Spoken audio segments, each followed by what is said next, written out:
All right, welcome back to the Q Review podcast. Today, me and Theo back in action for another week. Theo, what's up? Nothing much. Same old, almost playoff time, and can't wait for it. All right, I just want to give a disclaimer. We had some people bring up the Jordan Dumais situation, how basically that we felt the punishment was harsh and things like that. Listen, I'm all for second chances. I'm all for, people making mistakes. That's totally fine. All we were saying is that the league really missed and kind of set the standard of getting a DUI suspension low. Because I think I heard on another podcast, a guy on Lewiston 10 years ago or something, he got a DUI and they released him instantly. Yeah. So we're just saying that it's, superstar treatment can exist. Yeah. We weren't saying Jordan Dumais is a bad person. We weren't dissing his character. Everyone makes mistakes. He deserves a second chance, of course. We just wanted to say that the punishment was a little light in our opinion.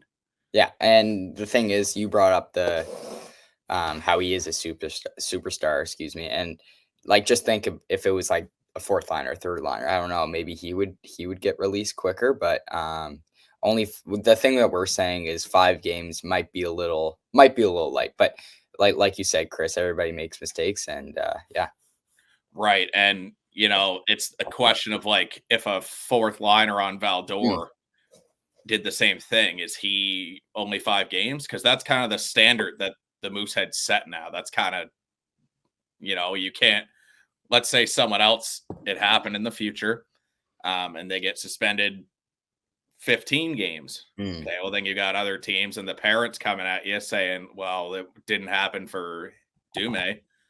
Right? So they just kind of set the bar way too low. Yeah. So yeah, we weren't dissing his character, anything like that. Just throwing that out there. We're good people. We believe in second chances. Yeah. Just wanted to get that out of the way. But yeah, busy week in the queue. What have you been up to, Theo? Oh, nothing much. Like the playoffs, we're going down to crunch time for school also. Getting the internships all set up and all that jazz. But yeah, nothing too serious. No strike at school. No strike at school. Yeah. So again, if you guys haven't been listening, our school on, was it Sunday? Sunday, they said they were going to go on strike. Some stupid thing with teachers' pay and stuff like that. How my professor described it is that all the old professors is basically who was not happy, because when you're teaching, your pension or whatever you want to call it, it gets broken up in 5-year sections. And so the old professors that are in the last year of their segment, they want to get all the money they can out of the college, get their pension higher, which is understandable, 100%. But professors like mine and Theo's, they still have like 10, 15 years, they said they could care less. They're like, we don't care. But yeah, so strike didn't happen. I was actually shooting for a documentary that I'm working on. And it said there was a strike. And I know a few guys that put their assignments off because they figured we were striking. Yeah. About an hour later, we got an email from our professor saying, listen, get ready for a strike. Like, we can't mark anything. Batten down the hatches pretty much. And another hour later, and they said strike has been reversed. And I'm like, okay. So no one on Monday knew if they were supposed to go to school or not, but we're all done. Kind of leaves some uncertainty away. Yeah, and who knows? Like, the strike could happen again for all we know. But there's supposed to be another meeting today, tonight, or recording. Couldn't tell you. Okay. I just remember that was the talk in class, but from what I hear, it's probably not going to strike, which is good. As much as school takes a lot of my time, I'm there for a reason. So absolutely. Did you figure out your internship yet? Yeah. Looks like we're headed to Montreal. I don't know with the clues yet, but Eastlink didn't give me the call back. But no, it's all right. It was just I was talking to Troy for a bit, and he said the amount of internships they're getting, even from Ontario, he was telling me I called him for about an hour, and he was just saying they're busy, but yeah. Troy Langstaff's the man. Oh, what a beauty. He needs to come on the show. Yeah, get him on. I'll text Troy and see if he wants to come on the show. I DM'd him asking if I could call him how he got to Ryerson and like the expenses and all that. But yeah, never mind. That's beside the point. I would just like to point out, real men like cats. No. Just so everyone knows. I have a hatred of cats, man. I just grabbed this mug and it was big. So it's a cool caffeine. Real men. Real men. Real men. How about this? Real men like Starbucks, eh?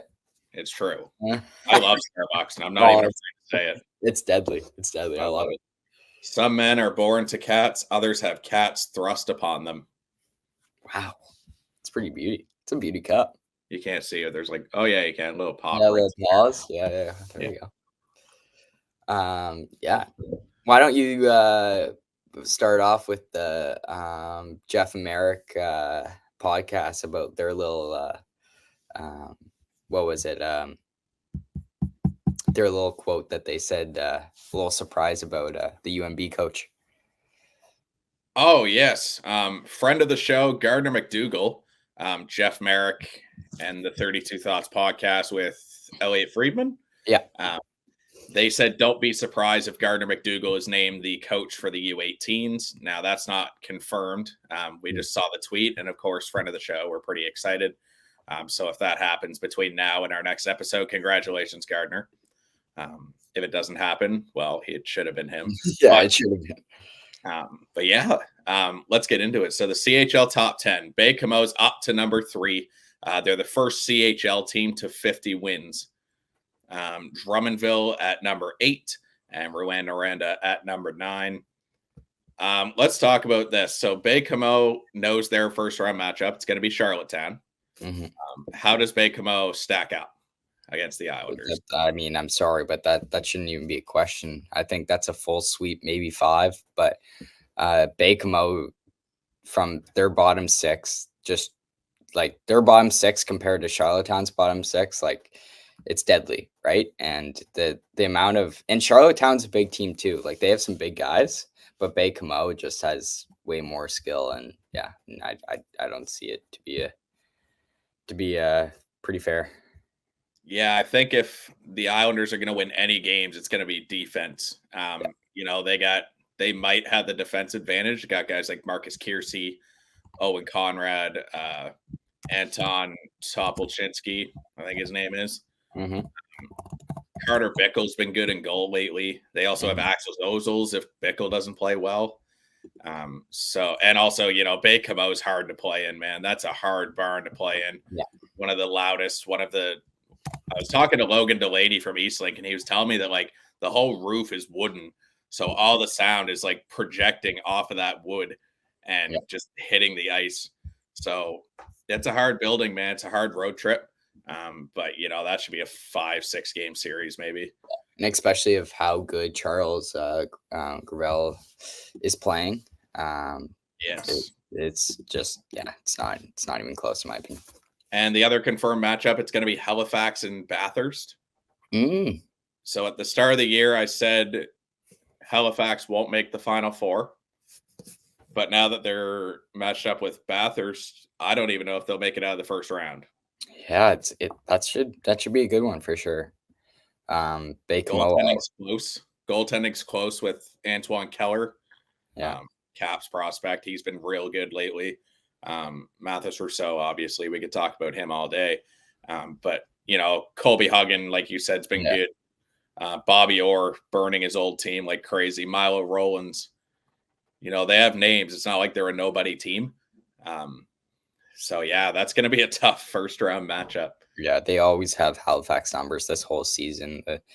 I don't know what the stats are between them this year, or even last year they had their number 2 when Joey was on the team. But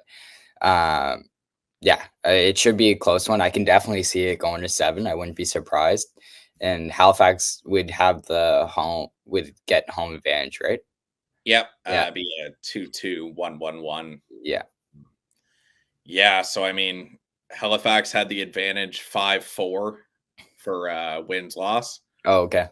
But Bathurst won 4 of the last 5. So yeah, it's a tight one. It's a tight one for sure. And the goalie is the big question. Like that, I know we always talk about the goalies, but like that is the biggest X factor for sure because both these teams can score, right? All of the top 3 guys on T10 have above 40 points at least. Colby Huggins almost at 70 right now, and but Halifax too with Cataphor, and we'll see if Dume plays the second game at least. But yeah, we got to see. Bathurst has to win game 1. Mm-hmm. If they want to win the series. Dume's out. Like, you have to take advantage of that. Yeah. Do you have any sleeper teams that you think could go far in the playoffs? Sleeper teams? I mean, I don't know if you would classify it as a sleeper, but who we just mentioned, T10. I don't know. Like, would you we're all on these guys, but we talk about them, but you got to look at Cape Breton too. Cape Breton's coming up. We're off to a slow start, but I don't know. Cape Breton's my dark horse. Yeah, you got guys like Cam Squires. They added Saboka on D, Braden Schmitz on D, Thomas Lavoie, first overall pick. He doesn't even get talked about. They found this new resurgence since Jacob Newcomb came back. This whole new energy in the room. Like, they say if you can beat cancer, you can beat anything, right? So, Nuke's coming back. Like, Cam Squires said it in the interview. That was the biggest deadline acquisition they got, was getting Nukes back. Yeah. And point per game player since he's been back. He can come back next year as a 20-year-old. Mm. I was listening to our buddies at the Wildcast podcast. Shout out, guys. They've got Rucha can come back as a 20, Schmidt, Saboka, Newcomb, which is a good problem to have. 4 20-year-olds that are like legit Q players. Yeah. Right? They have Malota backing up right now. Like, if you bring Rucha back, does Malota want to sit? Yeah. Probably not. Yeah. So they're going to have a lot of decisions to make. Mm-hmm. But yeah, Cape Breton's just really they have nothing to lose, right? Because they weren't really predicted to be where they are right now, as they've been all over Halifax this past whole year, all over the big teams. They love playing against the big guys, and they just won over the weekend 6-0 again. I know it's only against St. John, but it just comes to show they only they're all in right now. They're potentially going to play Chicoutimi in round 1. That could be the series of the playoffs. They match up so well. Rucha, Mathis Fernandez, goalie for Chicoutimi. He's been good lately. Chicoutimi's got Maxim Masse, Thomas DeRousseau, Emile Guite, Alex Huang, like all those high draft picks. Like that, I might buy a playoff package just to watch that series. Yeah. Like, I'm excited for that. Absolutely. All right, Q team of the week, friend of the show, Cam Squires, back to back on the team of the week. 6 points in 3 games for him. Thomas DeRousseau, the former Cape Breton Eagle, with Chicoutimi now 7 points in 2 games. He was also the Q player of the week. Yuri Klima on Shawinigan, 7 points in 3 games. Xavier Villeneuve, Blainville, 7 points in 3 games. And then Jeremy Langlaw, Arizona Coyotes prospect of Rouen Noranda, 5 points in 3 games. And Nick Rucha, who we just talked about, 2-0-0, 968 save percentage, 1 goal against average. It's not bad. So out of the 6, there is 4 players that were a Cape Breton Eagle at one point. There we go. They're doing such a good job with social media. I don't know if you follow them on Instagram. Yeah, they're funny. Yeah. Them like going to Boston Pizza. That was funny. For a team that's known for crappy ticket sales, they're filling the barn. Yeah. And I think that's a really big part of why they're so good right now, is because like fans are here, fans are there, like everyone's supporting the Eagles. Yeah, absolutely. So for my game recaps, Wednesday, March 13th, we've got Blainville beating Gatineau 4-3 in overtime, with Jonathan Fauchon scoring his second of the game 34 seconds into overtime. Xavier Villeneuve and Justin Carbonneau scored the others. Edward Gauthier made 30 saves in the win. Charles Boutin, another Cape Breton Eagle, former, scored for Gatineau. 3-game goal streak as of Sunday. Sander Wold and Justin Dumais scored the others for the Olympique. 4-1, Baie-Comeau beats Quebec. Justin Poirier scored his 48th of the season. As of right now, he's actually on 50. And he's the first 17-year-old to score 50 since, Theo, can you guess? What was it? So Justin Poirier is the first 17-year-old to score 50 goals since. What? Can you give me a year? A local guy. Oh, McKinnon? Nope. Oh, local guy. Was he on the Mooseheads? Nope. Marshall? Nope. What the? Who? You gotta let me know. Same boat, man. What? Older.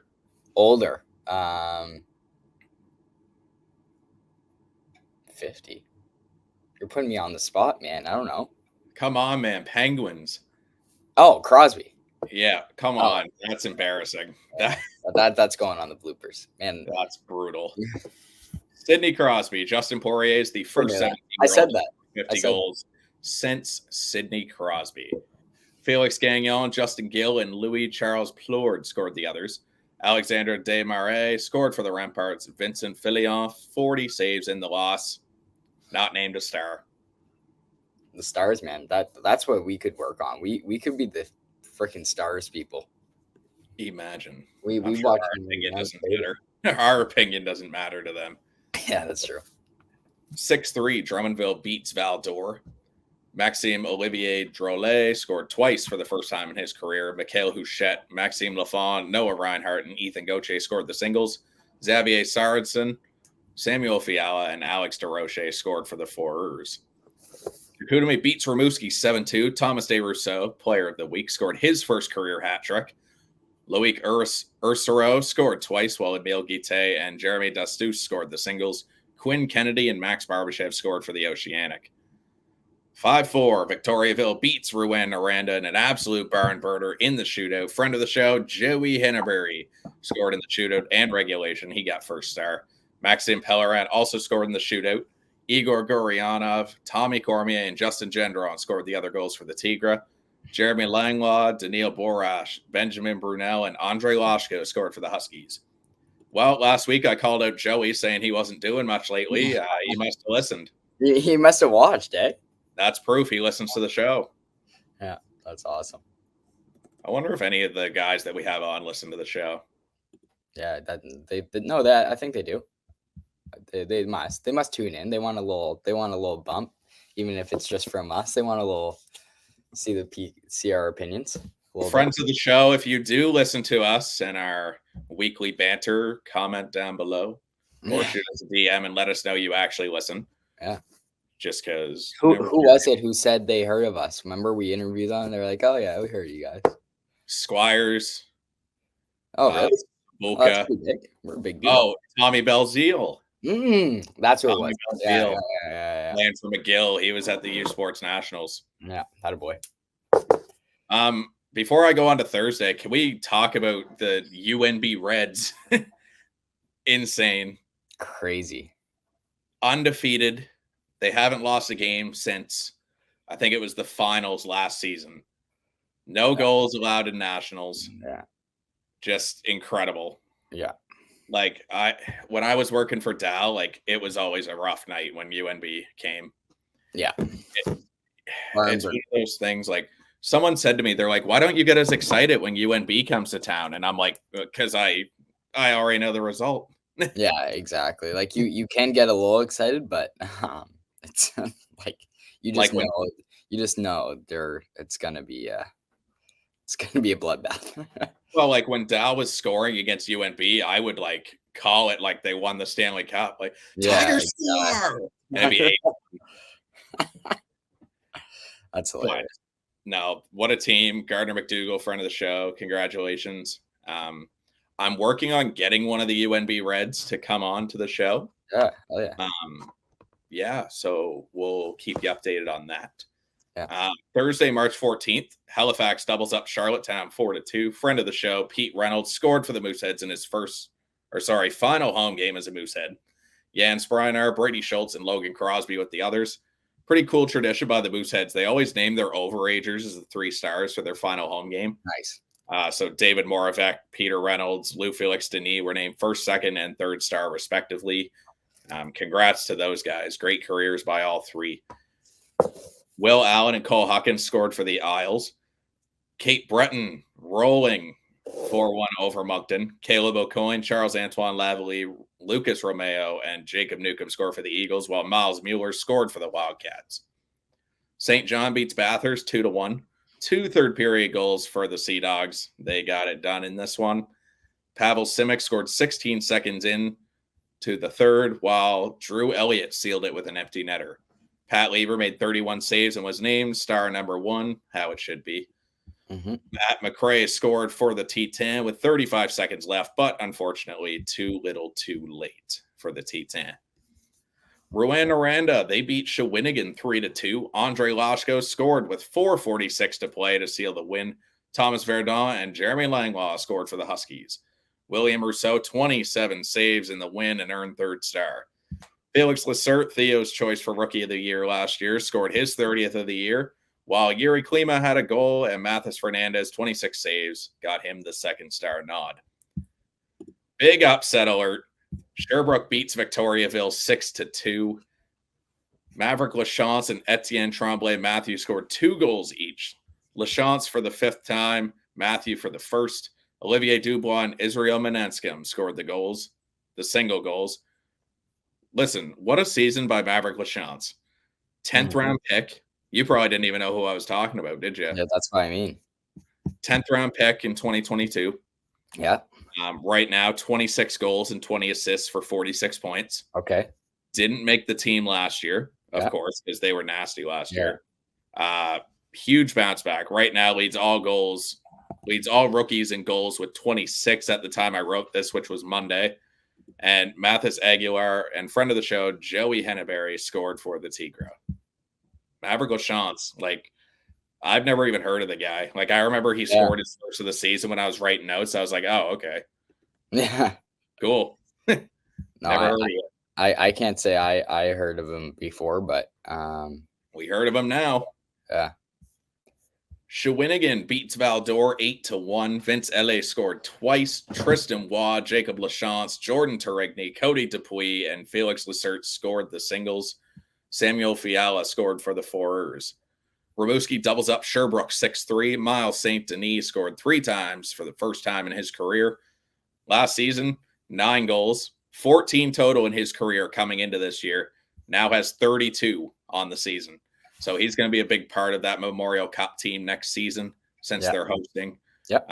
Quinn Kennedy, Jacob Matthew, Alexander Blais scored singles, while Louis-Alex Tremblay, Etienne Tremblay-Matthew, and Olivier Dubois scored for the Phoenix. Man, Louis-Alex Tremblay, Etienne Tremblay-Matthew, that's got to get confusing in the ring. Yeah, that I was confused when you said it. Yeah, that's tough. I couldn't imagine.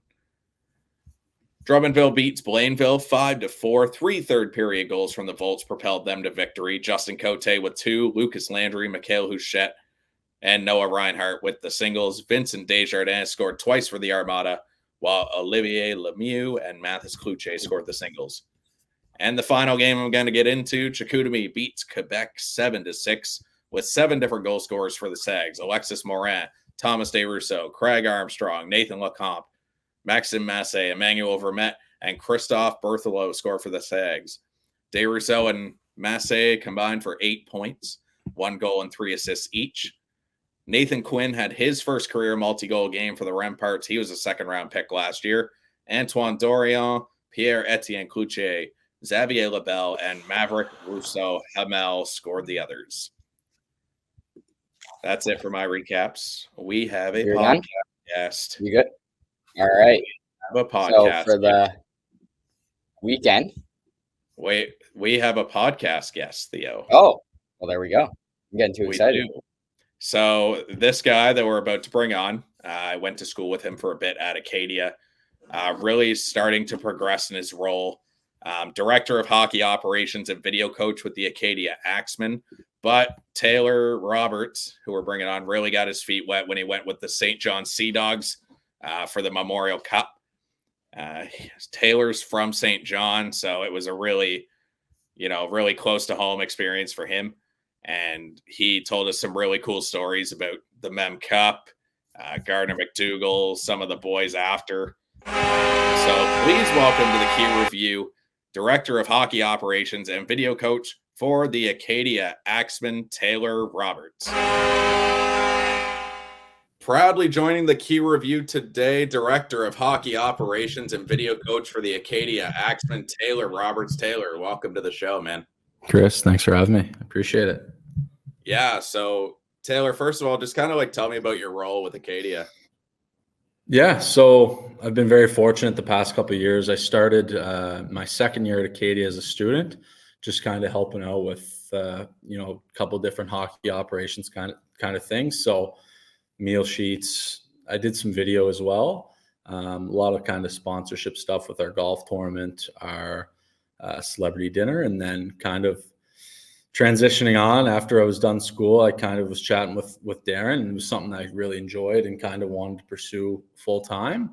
And so credit to them, they did a hell of a job of kind of turning it into a quasi full-time position and kind of bring me back for the last 2 years full-time. So essentially now I'm full-time video coach. So I oversee all of our kind of video stuff as far as kind of special teams, in-game clipping, a lot of pre-scouting stuff as well. So I'll break down a lot of the stuff about the teams we're going to be playing coming up.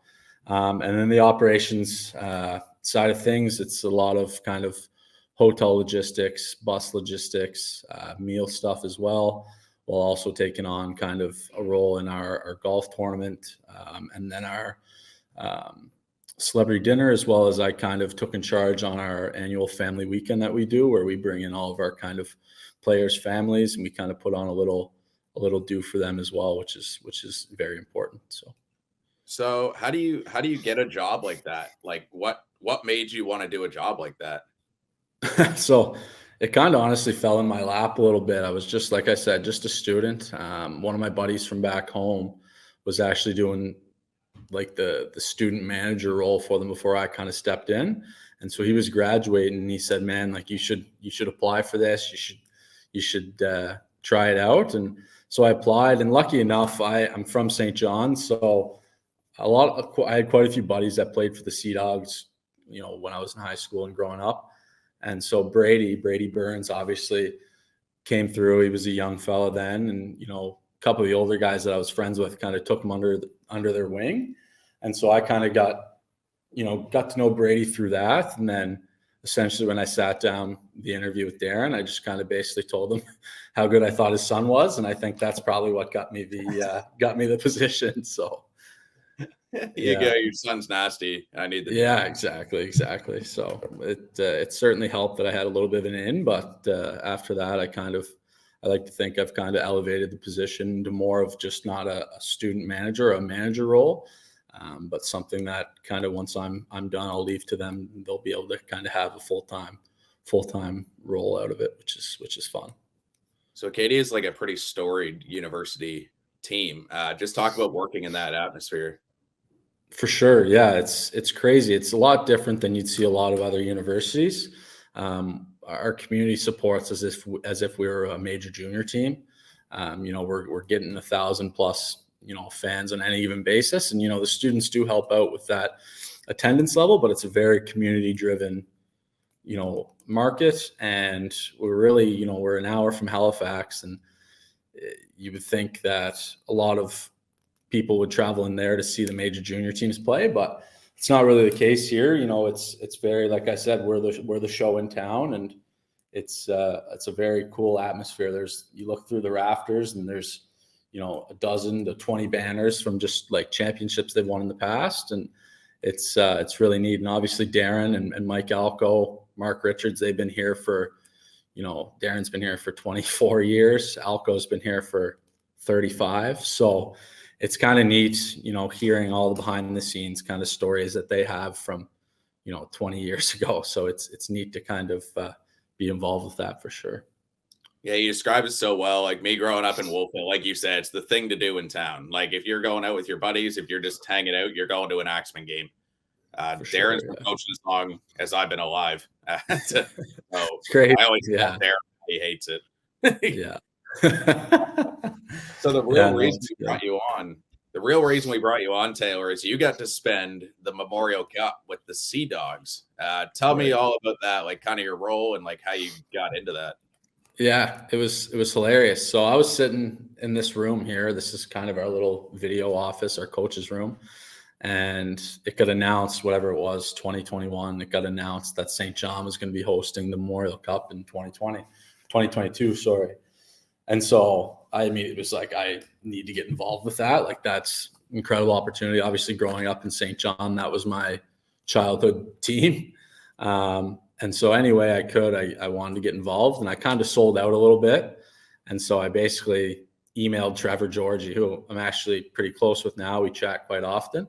I kind of sent him a couple emails out of the blue. He basically blew me off. He had answered me once and was like, just, like get in touch with me closer to the time and we'll find something for you, which is fair. Like he's a busy ass human. So, and then I ended up reaching out to Brian Fleming, I'd say probably in December of 2021, just basically saying Brian Fleming's their video coach and goalie coach, and basically saying, hey, I'm going to be around for this event. If you need any help, please let me know. I sent him like this long message, and sure enough, he read it, never got back to me. And so I was like, I don't know what to do next. And so it's funny thinking back now because, me and Brian are, I'd say, pretty good buddies now. And anyways, so leading up to the event, probably I'd say it was 5 or 6 weeks before the event, I woke up one morning and I was working full time for our baseball association. I was our program coordinator at our baseball association back home. And I woke up, I was heading to work, and I got a text or a LinkedIn notification from Brian basically saying, like, obviously there's been a coaching change, quite a bit more demand on my position, and was wondering if you're still around, if you're available to help out with practice and events leading up to the Memorial Cup. And without a doubt, like I had to work a couple things out and I made a couple calls, but I was in the rink that day and kind of helping out with, started with just kind of, clipping practice. So with Gardner, a lot of his stuff is set in stone of how he likes doing it. And one of those things was kind of having practice clipped by each drill, how long each drill took, and just kind of a lot more stuff than Brian essentially, I think, was used to. And I think there was a lot more demand on his role a little bit, where he was wearing a couple hats, where he was the goalie coach and the video coach. And I think that obviously both those roles in any sort of championship circumstances need to kind of be separated. And so I think, when I got asked to come help was Brian basically saying he's going to kind of look into taking more of a role on focusing on the goalies, and which he did. And that was awesome. And then I kind of came in to help with the video side of things in terms of kind of practice, a little bit of pre-scouting the opponents in the Ontario League, the Western League, and then just anything else I could kind of help out with. So it was cool to start that. Yeah. Yeah. So, I mean, you got a whole different perspective. We interviewed guys like Brady Birds, Pete Reynolds, Cam McDonald, who are all integral part of that team. You get a whole different perspective as a coach. Just tell us some things about just kind of like what you saw in the locker room day to day. And like, that obviously a huge story in junior hockey. Like you obviously saw it all unfold. Right. So I had come in, I think it was, might've been a day or two after they announced Gardner was stepping in as interim head coach. And, I walked in, I was still new in this kind of a role in this world. Like, I think I walked in with like my baseball jacket on. Like I learned a whole lot from just kind of the first couple of days of how things kind of went at the next level. And so I walk in, it's so intense and serious. And obviously there was tons of times where we joked and we had a good time, but from day one, it was work, work, work, and this is what needs to be accomplished this day. This is what we're working on in practice this day, in the weight room this day. Like, they had it down to a complete science, and they were working with a couple individuals that have been in a similar situation with Windsor in the past, where they had actually came back and ended up winning after losing in the first round. And so they kind of were in correlation with them and just kind of had it laid out to, okay, we're practicing this day, working out this day. We have an organized scrimmage with, NHL players, AHL players, players playing in the overseas.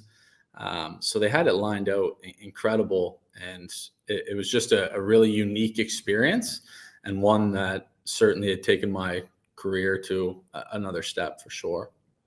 Now, do you prefer like kind of that strict following orders procedure now that you're the director video coach at Acadia? Like, do you like running your own show?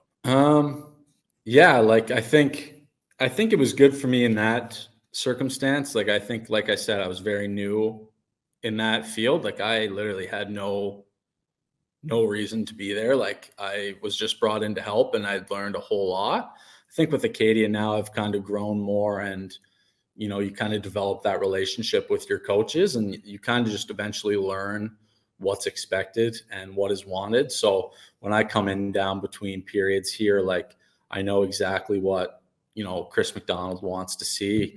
I know exactly what Darren wants to see. Like, that's something that's kind of developed over time. Whereas with St. John, it wasn't as much like that. It was a lot of preparation stuff. And so it was a lot of learning stuff too. So like, eventually throughout the weeks, I eventually learned kind of what was expected and what was wanted. And I think it's important to have that kind of leadership role as well. But yeah. So I got to hear about Gardner MacDougall from like a player perspective. I heard all the Sea-Dogs trivia for gift cards, Right. things like that. Right. You were essentially like Gardner's coworker during that. Just talk about like his coaching style, like in between periods, like what he's saying to the boys.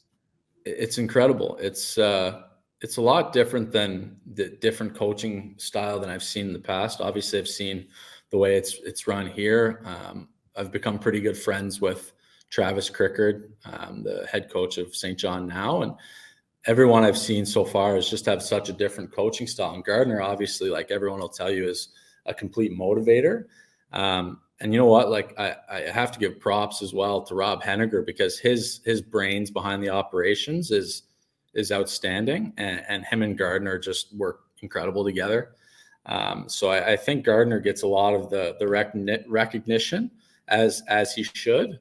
But Henny's an incredible individual when it comes to kind of hockey sense and everything like that as well. So it was really neat coming in, and just everything was kind of all sorted out. You walk in, he had like 3 binders, very old school, of like UNB Reds practice plans, and just completely, a pro essentially. He's been doing it for 20 years. And so for him, it was just another kind of, month in the office. But it's just incredible to hear his philosophy behind things, and like his sports psychology behind things, and stuff that a lot of coaches don't focus on in terms of kind of like team building and a lot of the kind of motivational stuff. And just an incredible individual that kind of really sparked that team. Cam McDonald told us about a story where Gardner, when he first joined, threw his rings on the table. Can you just ramble on that? Were you there for that? So I wasn't there for that. So I initially got brought in, like I was saying, with the Brian Fleming thing. I initially got brought in, I think it was 2 days after Gardner got hired. But he has that little wits about him. Like, he's very humble. Anytime he's on an interview, he gives all the credit to his staff around him. Very humble individual, but there are certain circumstances where he'll throw out little digs like that. Like, he'll come and like he said, like, I can only imagine he would have just laid his rings out there. It's funny. It's all in good humor. And he's an individual, like I said, the utmost humble, everyone else kind of individual. But it's really his show when it comes down to things. Well, he's like humble, but like he knows he's hot shit. Like Oh, yeah, he knows he's hot. For sure. Which like you saw like a couple weeks ago, he had passed the all-time U Sport record for wins. And so they're playing against UPI. UPI has kind of gotten sewered a little bit by UNB. It must have just, it obviously wasn't anything malicious. It was just kind of how things landed throughout the year. But UPI was playing against UNB in like middle of the first period. Like it was like a whistle on an icing. They like open the floodgates. They like roll out the red carpet, and like bunch of people come out. Like his family comes out with like the 489 jersey, and they like stop the game mid-period to take a picture for his accomplishment, and as they should. But it's just kind of funny how, you know, it's like it's just show like it's going to happen however they want it to happen. It's funny. I've never seen anything like that. So during the game, yeah, it was like first period, like 11 minutes left in the first. They just, the whistle blew and they just rolled out the red carpet. It was incredible. Pardon? You think he planned that? I don't know if he planned it, but I think it happened exactly how he would have wanted it to go. When you want your ceremony, 9:31 into the first. Yeah, exactly. Like I was watching the game and I was like, what are they doing?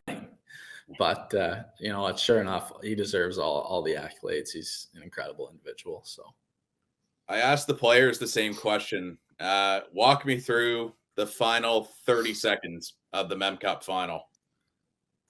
Yeah, so for me, it's a totally different view. So for the whole tournament, I started game one. I really like Brian. Like during the game, Brian was the video coach. Like he was upstairs clipping.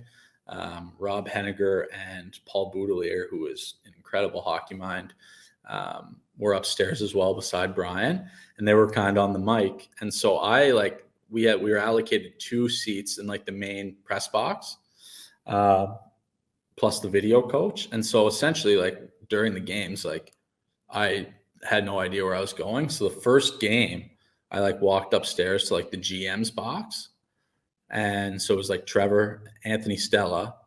And so I was like standing there, and Trevor's like, have a seat. Like, so I sat up there for game one, and then Mike Eagles walks over my shoulder, which, you know, Mike Eagles, he played in the NHL. I think he was like a shutdown centerman against Wayne Gretzky, like incredible hockey mind, incredible individual. And I'm like getting up, I'm like, first game, I'm like, here, like have my seat. He's like, no, you're good. You're good. You stay there. So he went and sat down. The players kind of sat in front, Trevor, Anthony, and then it was me beside the 2 GMs, which was crazy. And so for me, like, and we won. So like Mike's like, we're not changing anything. You're sitting up there. I'm sitting down at the bottom with the players. Like, so when we won, I think, so essentially there was like 2 minutes. It was like 5-3, and we were like, everyone was going crazy. They blew the buzzer. Trevor and Anthony started running down. I think it was after they scored the empty netter. And so Trevor and Anthony started running down. So everyone ran. The players had gone a couple minutes before to get in their gear. Like the scratches went and got in their gear for the pictures. And once they scored the empty netter, Trevor and Anthony ran down. And so we were kind of in the tunnel for the last like minute and 30 seconds. We were all just like giving hugs, like high-fiving. And so like it felt like an hour that we were sitting in that little tunnel, because like there was a couple icings, like stoppages in play. Like it felt like so long that we were just sitting there ready. And, you know, coming through, eventually the horn sounds and everyone floods out onto the ice, and coming out into like, you know, 6,000 people, like the biggest I've ever seen that rink full. Like I've been there my whole life, and coming out and seeing all that and seeing everyone celebrate on the bench was just incredible. Yeah, that, you know, great atmosphere. I watched that final, like it was on TSN Right. and stuff, and so loud. And all the boys, Pete Reynolds, Cam McDonald, Brady Burns, they told me they couldn't even describe it. They stuttered a few times. Yeah, like the city of St. John that week, like I put my money on I'd put my money on St. John beating any other city in the CHL in terms of how they ran their their event, the whole week that town was just a complete, like the whole week it was buzzing. Like it was right after kind of COVID had hit. And that was kind of the first big event that people kind of broke out of their shells. And I've never seen anything like that in the city of St. John. It was kind of a great transition into life being shut down into ramping back up into kind of life kind of being back normal again. I felt like that summer alone, obviously it was the start of June. And I think that just kind of ramped things up for that summer in St. John, because the whole summer was great. Everyone was outside, everyone was downtown.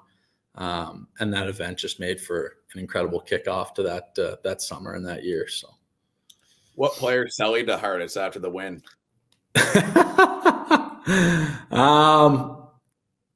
I don't know. I honestly, I think he didn't play, but Vincent Despont was a player that just was in the limelight for everything. He had these the pit viper shades on, and so he was like a fan favorite that whole weekend. He didn't play, but the fans loved him, the boys loved him. He was a great locker room guy in that sense. But I think a lot of the guys had a good time after everything was all said and done, for sure. Taylor, one question I want to ask you. So I know in the Stanley Cup, they have hats, like they have the championship hats for the championship guys, but when a game's so close like that St. John was in the finals, like how do they just put the logos on after, or how does that work for the hats? Yeah, it's funny. I'm positive they must just order in advance, because obviously we we're out there, we got our hats pretty well right away. And so sure enough, we're out celebrating. Everyone went to Rockies after the game. So it was like players and families only, all at Rockies. And it was incredible. It's right attached to the rink, essentially. So we all kind of walked over there and we had an incredible time. Gardner kind of had a little bit of a saying on a little side note. He had me kind of do up a little 8x10 poster and put it up the day of the final saying 5 a.m. Breakfast Club, location Rocky Sports Bar. And so I think that's just his thing when it's like a championship. It's like 5 a.m. Breakfast Club after the win, who's in.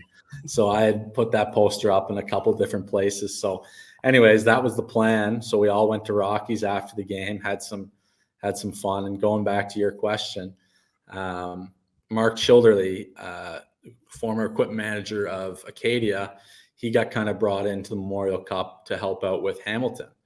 And so it was an incredible opportunity for him. He's actually working in Brantford now, which was Hamilton. And he's doing great. He's a pro.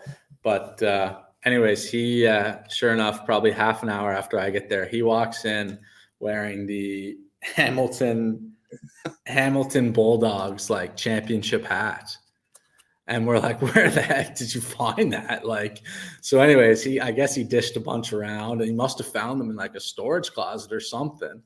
But sure enough, he definitely wasn't supposed to find those, but he was rocking that all night. He probably still has it. It's just, it's pretty funny. So Chili, my former roommate, I'm going to have to text him and see if he still has his brand. He probably still has that. The 2022 Hamilton Bulldogs Memorial Cup champion hat. Yeah, that's awesome. So you called Gardner a motivator. Just talk about him motivating the guys in intermission or before the game or anything. So the best way I can kind of describe him is he's not just the type of coach where, he says something and then just backs off. He doesn't kind of do anything about it. For him, he was in the room, he was working out, all of our scratches would be working out at separate times, and he'd be in the room on the bikes with them with his shirt off. He's a say it and do it kind of individual. Just kind of the best description of him. I heard a story. I know it's partially true. I don't know the complete truth behind that last part. But he bikes he's from PEI, lives in Fredericton. He bikes to PEI every year. And so he trains by biking from Fredericton to St. John, on like multiple time per week basis. And so anyways, like that's his training. And then once a year he'll bike to PEI. And so I heard this story, and this kind of epitomizes him correctly. And I didn't hear it from him, but when I heard it, it's like, that is probably most likely true, because that's just who he is. And so he was doing his bike to PEI, and he got most of the way there and just had this incredible cramp, like couldn't fade the cramp. Like he's biking, like, I don't know how far PEI is to Fredericton, but it's hundreds of kilometers. Oh yeah. And so he's cramping up. And so he calls someone, and he's like, hey, like, I'm here, like, I'm biking over. Can you come get me? And the guy's like, yeah, sure, I'll be there shortly. So this guy pulls up, and has a truck, and he's like trying to put his bike in the truck. He's like, no, like, I don't want to drive. Like, can you just get me a Gatorade? It's like, what the hell? But that kind of just epitomizes him to be like, you know, he's not just the type of coach where it's like John Tortorella. He'll tell you how it is, and that's how you have to be. He's the type of coach where, you know, he's going to say something, and he's going to do it alongside you guys. It's not just a one-sided deal here. Like, he's the type of coach where, you know, he really believes in kind of all of his motivational tactics, and it's certainly proven. Another one is, you know, like I said, he's a motivator, to the point where, like, most of the guys would never have really heard him snap, and he doesn't really. But there was a couple instances where, you know, we would have the organized practices, or the organized like scrimmages, like I had mentioned. And the first one, I think, didn't really go as he anticipated. I think the RPM level wasn't up there. And I mean, you know, rightfully so for a team that's kind of been off their game schedule for however many weeks it was, right? But when you get into these certain circumstances where, like, these scrimmages need to be game scenario for you to perform in a couple weeks, like, you need to be at the top of your game. And so I think he kind of snapped on them a little bit then, but other than that, it was mostly just basically calm sailing. Everyone kind of like basically respected everything. And he was very, you know, calm, motivating. But then we get into a situation, game 3, the Memorial Cup. Winner goes to the finals. The loser has to play in the semis. And so, as I'm sure you remember, we went down 3-0 in the first period. It was quick, yeah. 2 quick ones, and then 1 in the dying minutes of the first period. So we're down 3-0 on the penalty kill going into the second. And he comes into the coach's room, chats for a sec, goes in the player's room, completely blasts them. Like, I hadn't ever heard him say an F-bomb until that point. Completely blasts them and just basically says, there's 6,000 people here watching you play that have paid money to watch you play. You have to leave this. I don't care if you lose by 1 million, you need to leave this game with dignity. And he was like all out, just kind of like essentially snapping on them. And obviously it worked. The guys came out and scored four unanswered and ended up winning the game. But it's crazy to see a guy like that can go from, you know, utmost respect and just kind of calm level to go in there and just kind of like show the guys it's like, it's not always going to be like that if you're not working. And sure enough, he goes in there and snaps on them. He comes back in, he's like kind of smiling a little bit, like it was just kind of like a little bit of an act to kind of get the guys going. And sure enough, he must have broke his tooth while he was screaming. And so we came in for the second intermission. His face was like kind of swollen and he couldn't talk. So like he was like kind of like mumbling his words because he like must have screamed so loud he broke his tooth. So wow. Sure enough, the next day by like 9 o'clock, he had a root canal or a crown put on his tooth and he was back to normal. But it was crazy. It was just a shit show. It was crazy. It was like a fever dream. Like, How? I don't understand. Yeah, I don't know either, but yeah, he came back in the second period, and his mouth was swollen. He could barely get a word out. So it was funny. It was funny. So That just like a guy that's like so serious sometimes. That's just like one of those stories that's like, oh geez, that's yeah, no, it's one of the realistic stories, right? Like everyone's human. Like it's funny. So, but yeah, obviously, like the way he portrayed himself, kind of, he didn't demand respect, but he was kind of giving respect no matter what. And when he really spoke up, the guys listened. so what lessons can you take from being with the Sea Dogs that you've taken into your new role with Acadia? Yeah, I think it's obviously, I think it's just important to kind of hold that in my back pocket. I think starting out, like, I really wasn't prepared for something like that. I think if I went into a role like that now, I really could have kind of maximized everything I learned. I think then I was very new and just kind of in awe of everything going on. Like like I had 1 year video coaching with a university program, and then I'm in 5 weeks away from the biggest tournament in the country. And so for me, it was all kind of almost a blur. Like I tried before this interview, I kind of tried to think back to, the weeks leading up and then the weeks during the event. And it was just like so much was going on. And I think it's just all about kind of just like,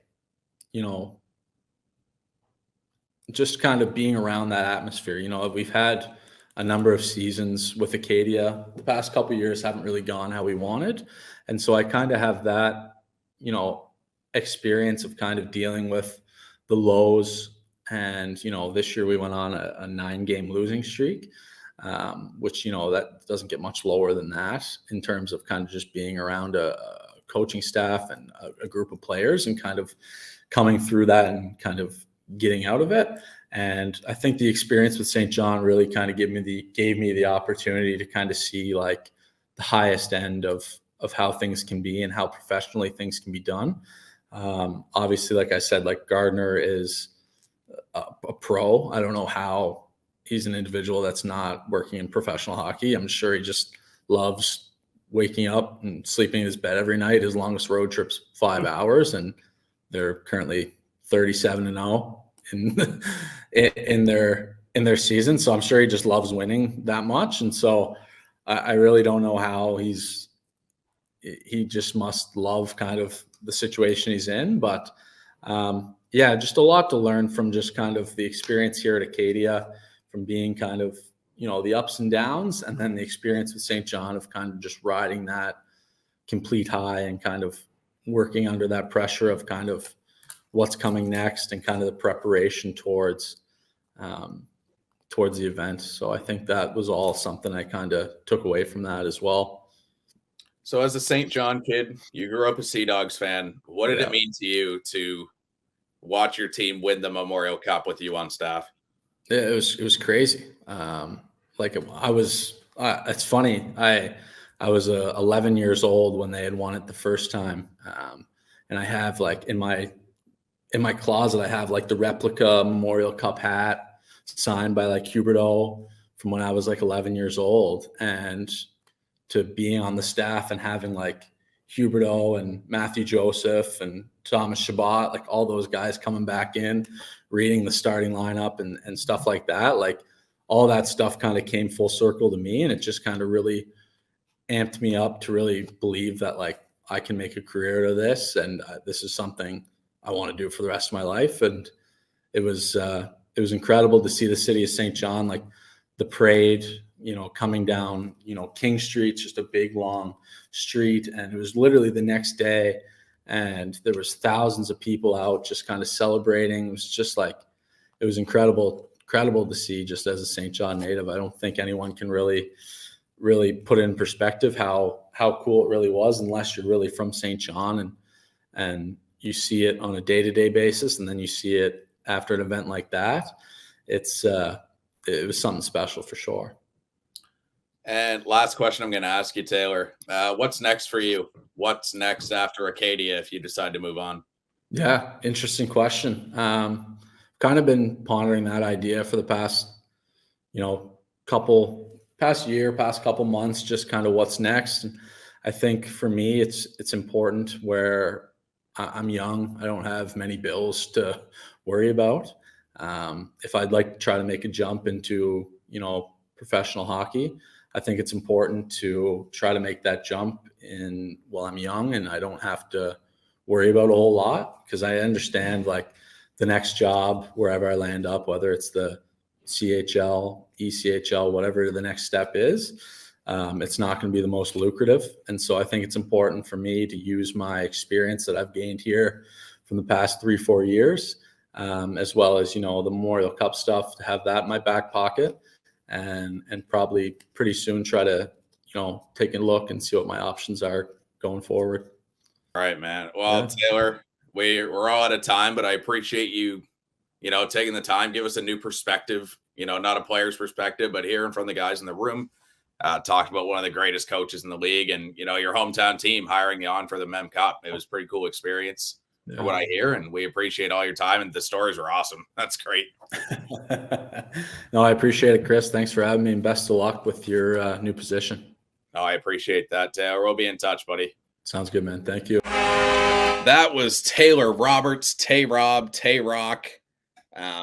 Great stories, man. Like, I know you weren't at the interview, Thea, but he told such a good story about one of my old roommates, Mark Childerley. He was working with the Hamilton Bulldogs, and they have the hats, obviously, like the championship hats, and they print out hats for both teams.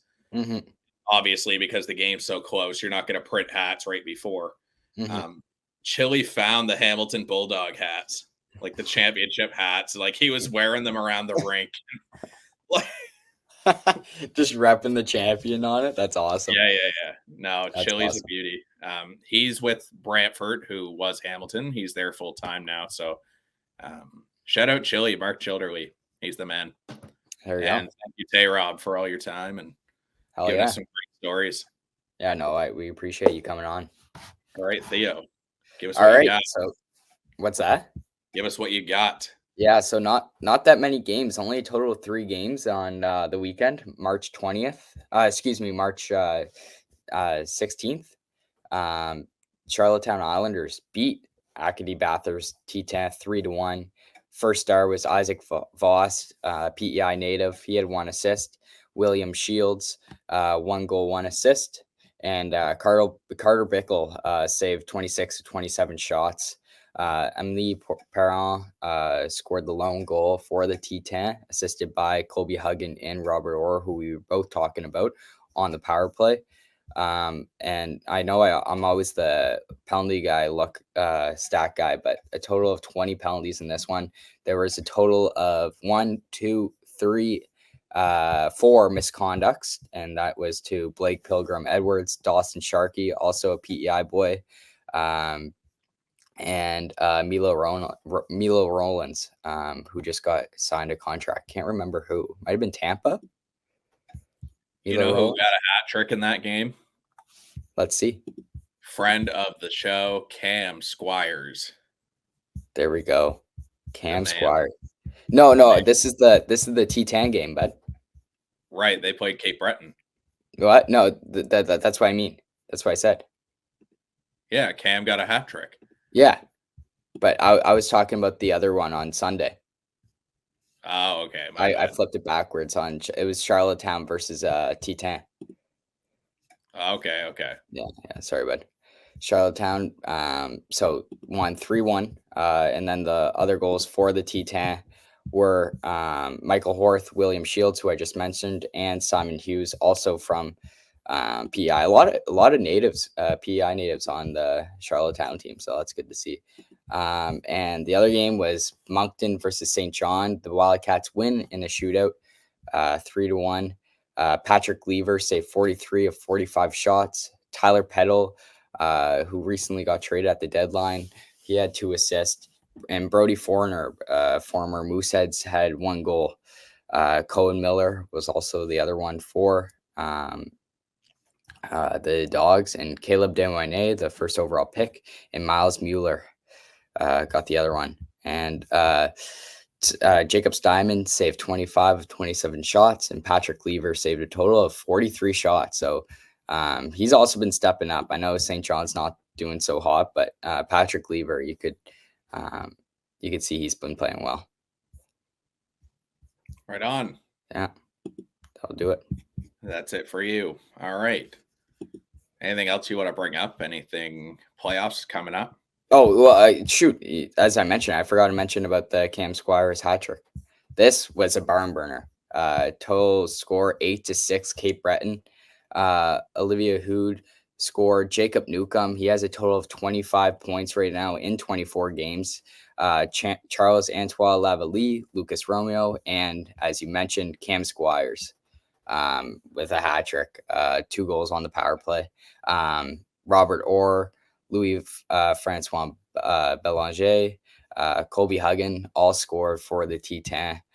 3 stars. Cam Squires with a total of 5 points, 3 goals, 2 assists. Emily Perron, 1 goal, 2 assists. And Jacob Newcomb with 1 goal, 2 assists. That'll do it. All right. Playoffs coming up. So, yeah, we'll have our playoff preview next week with the Q review. Chris, Theo, we will see you guys next week. Thanks, guys.